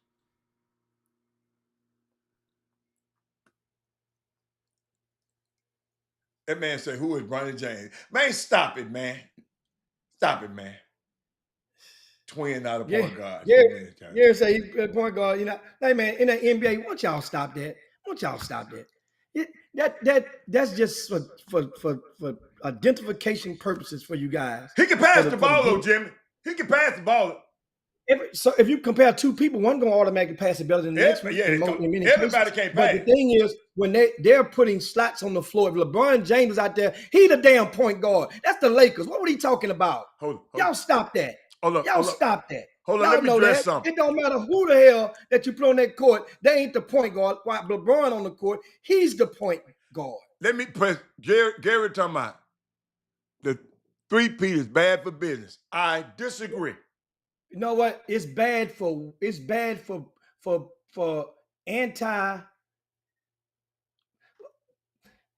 for the quarterback narrative they shove down the throat and they try. It's bad for that because Patrick Mahomes, many people understand how we're coming off of an election that could change the entire fabric of this country for years, for centuries to come. And the way that certain people feel about people that has a darker shade color, melanin color in their skin is the way that some people feel about those people, whether they have whatever their parents may be, is bad for them. Because if this was Aaron Rodgers going for a 3-peat, would the narratives be the same? That's all. What's the narrative? You don't know what narrative you talking. I ain't heard no narrative. But the narratives meaning like that's bad for business. Would that narrative be the same? Gary said that because of domination. I tell you one person who ain't gonna be bad for business for Gary, Pat Riley, because if they win, they gonna have to use his trademark to call it a 3-peat. Pat Riley's gonna be good business for Pat Riley. It might not be good business for everybody else. See, sometimes people don't like winning, and somebody they just keep winning. I don't think it got nothing to do with the young man, Patrick Mahomes. I think most of the people prefer him to win.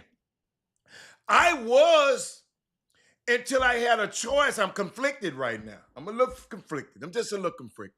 Now, what did Favre say? What is your deal with air restrooms now that Trump is attending the game? Oh, restrictions. Oh, they're going to not air in racism in the end zones in the Super Bowl because and it's speculated they've done it for a couple of years now. You know, when you're watching the graph, they had the end racism, and it's going to say something else like promote peace or something like that. It's not going to say end racism. That is being removed for the Super Bowl. And the NFL could have made a stance because they've been doing it. They've done it the last Super Bowl. They've done it last season. So why are you not? You've done it every game, every single game. Jimmy, diversity, equity, and inclusions is over. They don't care. They done told you that. It ain't got nothing to do with Trump. It's got to do with see, y'all keep blaming Trump. Y'all keep forgetting. Trump said, I ain't got nothing to do with Project 2025. I mentioned Project 2025. Some people ain't never heard of it until I mentioned it on this show. Y'all, Trump, I ain't mad at Trump, and it's them 70 million people that voted for him. Them people that say y'all friends and y'all cool with each other and y'all hang with each other. Them, my neighbors, them the people that I have a problem with. I ain't mad at Trump. Trump gonna be Trump. I know who he is. My problem, y'all need to worry about those other ones. Y'all worry about the wrong one. They love him being a symbol. He been a symbol of stuff that they really, how they really feel about your black ass, and you think they're your friends. I'm just telling you. I'm just telling you. He said, no, some people can't fly in and out due to him being at the game. Oh, yeah, it's a certain time when he's at the game. Yes, it's a no-fly zone. So you got to get there a day before the game. When he's there, it's a no-fly zone. Absolutely. Oh, that what Favre was talking about. He ain't talking about the end rate. He was talking about the restrictions. Don Staley can't fly in on the day of, baby. If he is in the city, I don't know why he taking his country ass down. Excuse me, I don't even know why he going. What is he going for? Oh, that's Louisiana, man. Louisiana. No, Jamie. The owner of the Chiefs are one of his biggest damn supporters. Yeah, but Louisiana, the governor of Louisiana is one of his bootlickers. That's for sure. You can get a lot of bootlickers, but the person who paying that money, the owner, them Hunt family, is one of his biggest supporters. That's what's going on, Fob. I'm telling you. And hold up, the Laurie family is one of his biggest detractors. That's why I'm seriously thinking about pulling for the Eagles right now. Fly, Eagles, fly. I'm going with the Eagles right now. I'm saying it right now. Fly, Eagles, fly. You know I ain't never went against my homeboy. Fly, Eagles, fly. Because I don't like the owner no more. Yeah. He Mr. DEI. Travis Kelce, I used to like you. I love you, Taylor Swift. But get you another boyfriend on another team. Then I'll get back with you, Taylor. That's all I'm saying, Jim. Jim is big. It's bigger than Nino Brown, man. It's bigger than me. It's bigger than Nico Harris. That's what I was trying to tell the people the other day. Nico ain't this. Nico ain't this. Fly, Eagles, fly. Jim. Nico done spoke on that and on that. But back to your Project 25, I'm gonna give you what credit should be steered toward, and a newfound appreciation for those who haven't and paid attention. I remember last year at the BET Awards when they tried to tell people, she was hosting the BET Awards. Taraji P. Henson took and went and served a political uh, uh, uh, information when she informed the public right then. That was a Jimmy, I broad did it a stage, month before her. but I, that was a I did it public a broad. month before her. That was still a public broad Oh stage yeah, for but I'm just people, letting you for the know. general public, and for millions of people, because millions of people, including black people, watched the BET Awards, and she warned. And in the days after that, that conversation, that piece went viral. Her speech and her, because she kept saying it throughout the show, and they pushed back repeatedly. She's lying.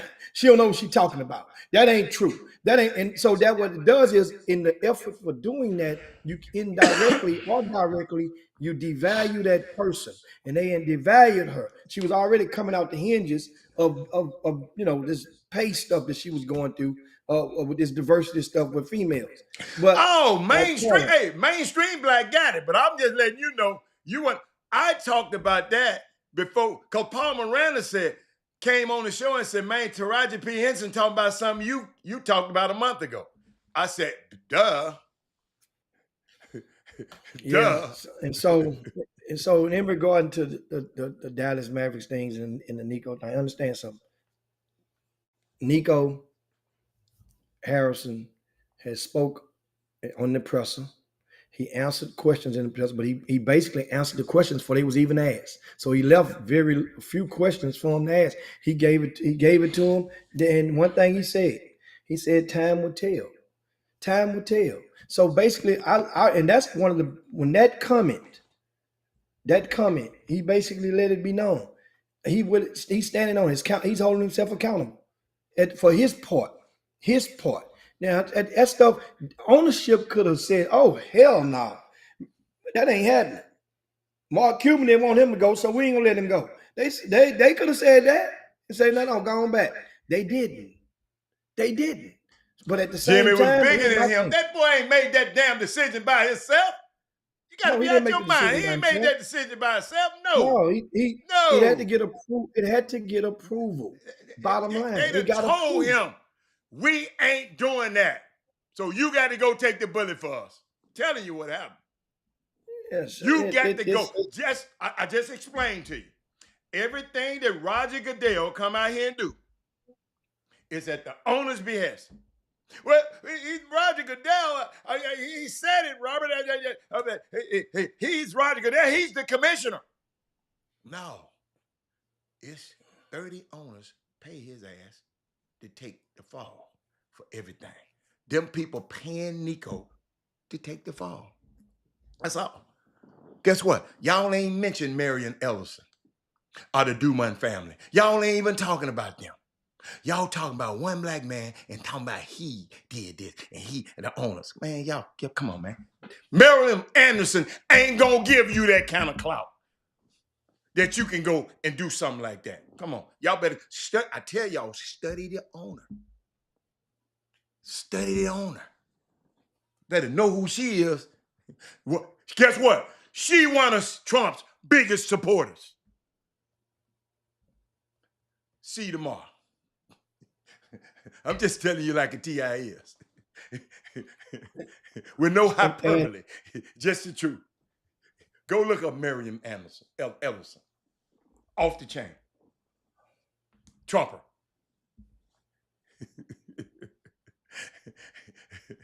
Cody Zeller. I knew I had something. Cody Zeller to the Rockets. Come on, Rockets. I told you it's gonna be another trade. Cody Zeller. What are he gonna do? I mean, that ain't Cody Zeller. Who they had to give up for him? But nobody. Shit, nobody. I ain't looked at it. So you know what? You see how PJ Tucker got pushed around this country in the Five last 2-3 days? times. 5 times in 3 days? 5 times in 5 days. Good Lord. Somebody say he been passed around more than a dildo at a P. Diddy party. Dude, PJ Tucker going to Toronto now, man. He was happy as hell. He going to Miami, man, for to just kick it. Wasn't he in Miami before? Man, I don't know where yet. Man, hold up, Jimmy. Don't nobody want Jimmy. They gonna buy him out wherever he go. Jimmy, he done. He just keep getting that little check, and it's gonna run out. Washington Well, War he said, Eagles ready for Silsby. What? wait a minute. Say Washington what? War Eagles is ready for Silsby. What the hell are you talking Say, about? hold on. Panther Network. What the That's hell are high you talking school about? basketball Oh, playoffs. okay. The, the Terry, my bad, Terry. Washington War Eagles cannot, will not play Silsby in the postseason. It cannot happen. There's a new Division One and Division Two with brackets for basketball, and Washington, due to the attendance and the enrollment of each school, uh, Washington Silsby is Division Two. Washington is Division One, so they cannot play each other. However, if since you mentioned in Silsby High School is on a direct course, depending on when both of them winning their first game, because there are no buys. They would play Wheatley Wildcats in the second round. Silsby versus Wheatley, second round. That would be a very, very good game. A, a very, very good game. I mean, depending on which Wheatley team shows up. As far as Silsby, they're just getting in gear because the Jacoby Johnson, I think that's his last name, two-sport star. He's recently returned, made his season debut on the team. But anyway, that's high school. We're gonna have a lot. Next week is the end of the regular season, Adam, for The, public the, school. the girls are this week, right? The girls in the regular season this week. Okay, this week. The boys in the regular season next week. That's UIL. Those are now the private schools. They are ending this week for most of them as well. Boys, private school boys, most of them. I think the SPC championships start off next Thursday up in Dallas. But as we get ready to land this plane, make sure if you're in Houston or if you're around the country, that we mentioned the Houston Rockets a while ago. The station that the Houston Rockets comes on, you can catch me on that station at 2:30 Central Time today. I'm on, that's the 2:30 today. You can catch me, my segment alongside Todd Free. Then also, I'm back on Saturday night, 9:30 on Channel 39. That's a local Houston-based channel. The CW 39. You can catch me on that Saturday night, 9:30. Then also you catch me today, 2:30 Central Time.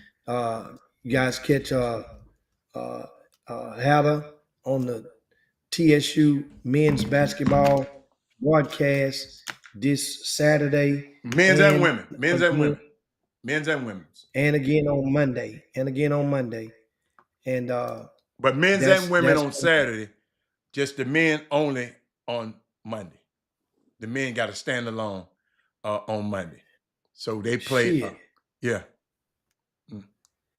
Shit, I mentioned PJ Tucker moving around. Look ugly. He done moved around too now. Did you hear what he said? What'd he Jimmy, say? you ain't heard what Bill Ugly said? He said the trade deadline. Let me read it for you. This one Look Ugly came out of his mouth the day before he got his little ass traded. Hold up. He said, it's modern day slavery at the end of the day. Everybody can decide where you're going, even if you have a contract. If they say you not coming to work tomorrow, you going over there, they can decide that. The next day they send his ass to Utah. And now they saying he's Utah said, we don't want him. Keep that rebellious Negro over there. We don't want him. You know what though? I mean, he has miles. How old is he now? I don't know how old he is, but he still can play. I mean, well, he proved it in the Olympics. In the Olympics, Oh, he's the man in the Olympics. He proved it then. So, but that's a different style for which many of our teams in the NBA play is what some of those international teams play because it's a different lane and everything. Why don't NBA go to that wide lane? It's just, since it's so many remember that our lane in the NBA has been there for years, but it wasn't that many foreigners when this lane was devised, and they've revised. Remember, they pushed the 3-point line back, then pushed it back again, then pushed it back again. They've did everything. They've changed rules on carrying. They've changed rules on dunking. Maybe they They've don't want changed to rules change on the block. international play. Maybe the NBA said, But it's so many now, and you going global. How are you playing games over there? Well, That's one of the I got a questions that I question would then. ask. So since you want to tell the NBA what to do, why don't you tell college basketball? Why don't they change from the halves into the quarter system? Why don't they do that? But they've done it for girls. The girls were supposed to have I'm been an talking about experiment. men's college basketball right now. But I'm saying, so that's a question to toss to maybe Charles McClellan, who's on one of those committees. I ain't got to talk to go Charles and take it McClellan. You the one trying to tell the NBA what to do. You got telling you. No. I'm not telling them what to do. I say that's a question that I would ask. Not telling them what to do. I could give two shits less what they do. I would pose that question as to why you haven't done it, because now there's an all-time high of international players in your league. So I I suppose to change my league because of the international players. You changed it for far less. You changed it for far less. Man, let me get out of here. It's 2:03. Shoot, you in years, you doggone have. Shoot, you think about it. You changed all type of stuff for far less, and made rules against stuff for far less, and to appease a certain type of people. You know, remember the shorts? You came to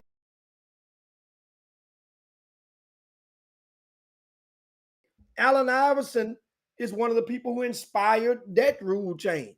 They didn't want people coming out with throwback jerseys on and stuff. But they loosened those rules in the recent years. But anyway, guys, go over to rcsports.com. Check out the recaps from games from the action this week in the high school ranks. Also, you can check out the district standings on there. And most importantly, this is the deadline we are nearing.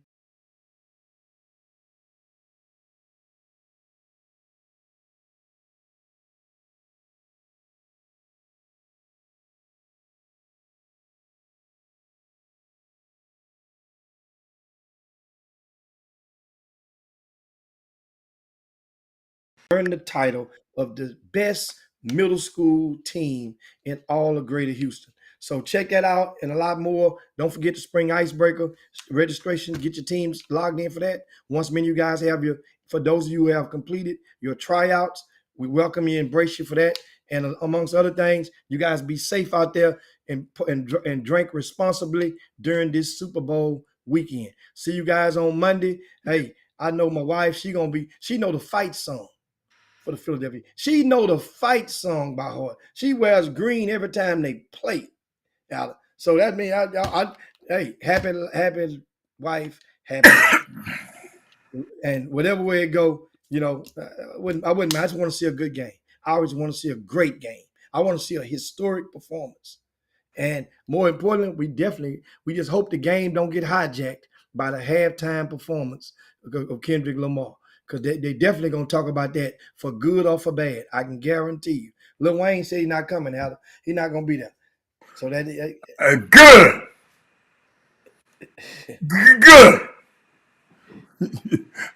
Good. See you tomorrow. Move around. Ain't nobody going to miss your little old narrow ass. Ain't nobody going to miss your little Wayne. Lil Wayne said he's not going. So hold up. They didn't let me perform at halftime. I ain't coming. Oh, I can't stand that. Oh, they won't let me. They let it do from the West Coast. It's Jay-Z's fault. Man, let's get out of here. Bye. I'm out. Jim Hicks. Rob Hatter. You are now tuned in to the Chop Shop. I'm Retro. Let's get it. We in the Chop Shop. We live in the Chop Shop. We talking sports talk. We live in the Chop Shop. We in the Chop Shop. I'm talking sports talk. So turn your dials up. It's live in the Chop Shop. We in the Chop Shop. We live.